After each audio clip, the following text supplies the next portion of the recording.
Meanwhile, we need 3 cheers for the economy, and that's the subject of the riff.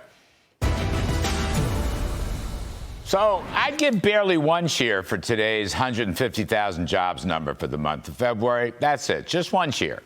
Nothing to write home about. There is no recession, but we can do a lot better. Now, for all the yelping about tariffs, most of which haven't even happened yet, there is no giant inflation. Fed head Jay Powell is not going to be changing his target rate anytime soon. Powell's actually telling people that the central bank wants to wait and see what the full impact of the Trump policies will have on the economy.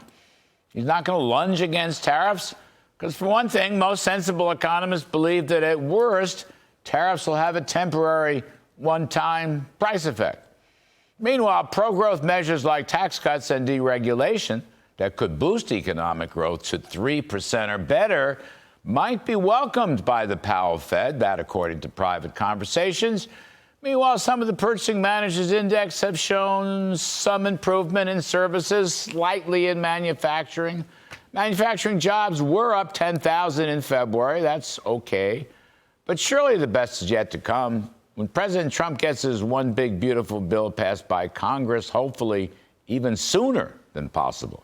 But when you take out government-related jobs from private payrolls today, you're left with only a gain of 77,000. That's why I'm giving this thing 1/2 of 1 cheer. The unemployment rate ticked up 1/10 to 4.1%, but the underemployment rate jumped 0.5 point to 8%, which is not good. Manufacturing hours did jump nicely, 0.5%, so that's potentially a good sign. Stock market going through a mild correction, but you know what? Mild corrections come and go. Corporate profits, the mother's milk of stocks, are still pretty good, so it's hard to expect some kind of stock market calamity. But I want an economy with 3 cheers. That means full-throated passage of Mr. Trump's economic plan, especially the tax cuts.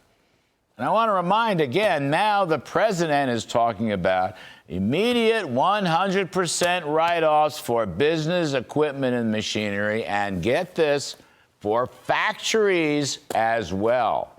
And by the way, Made in America goods would get a corporate tax rate of 15%.